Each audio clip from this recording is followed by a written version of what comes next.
Here's the moment of truth.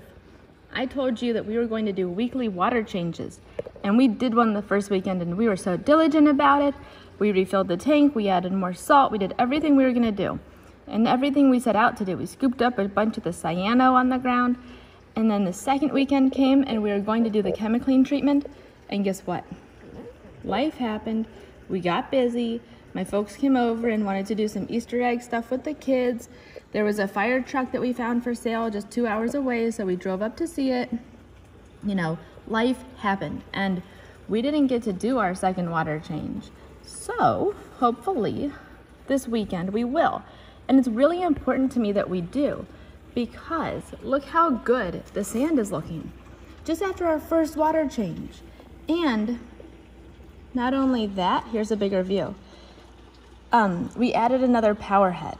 So it turned out actually that one of our power heads wasn't working. So we took that guy out, put this one in, angled him down a little bit more to give the sand more flow, and it's all doing pretty well, except right here. And I don't know if this is bacteria that's coming back and getting in, or maybe it's the cyano that's regrowing, because we only have done one water change, in all earnest. So we need to do that this weekend. So that's my moment of truth. That's my big confession, is we didn't get to do the water change that we promised ourselves, we promised the fish, we set out to do. So this weekend, here we go. Maybe even in the week, but probably not, because, man, we really need the time where we have a couple hours set aside to handle this. Now I'm focusing on Squirrel here for a minute, because Squirrel, my beloved Squirrel, who I really truly do love so much, is the reason that we're not getting more fish yet. So the water's super healthy. Phosphates came back perfect, ammonia came back perfect, pH came back perfect, nitrates, everything came back so well.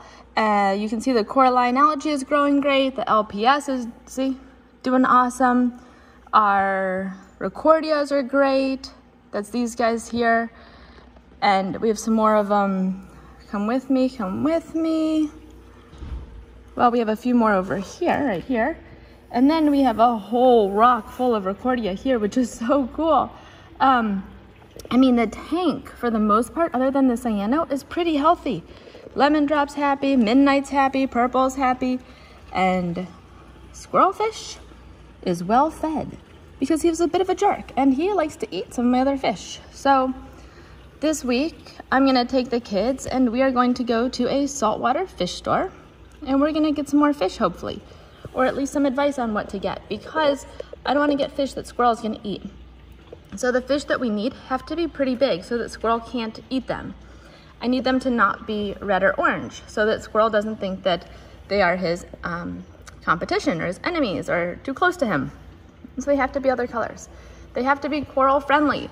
I want nice fish that aren't going to eat my recordia and my LPS. Our puffer fish went to town on this guy, and he ate it all the way down to the rock just about. So you can see the little green bits that are coming out. It's finally growing back. You know, I need it to not eat my crabs. I know. Funny enough, I really like my crabs. They do great for our fish tank. So I need a fish who's not gonna eat my crabs or bother my mushrooms or anything. So if you have ideas or suggestions, leave them in the comments below. Otherwise, this guy is on the naughty list.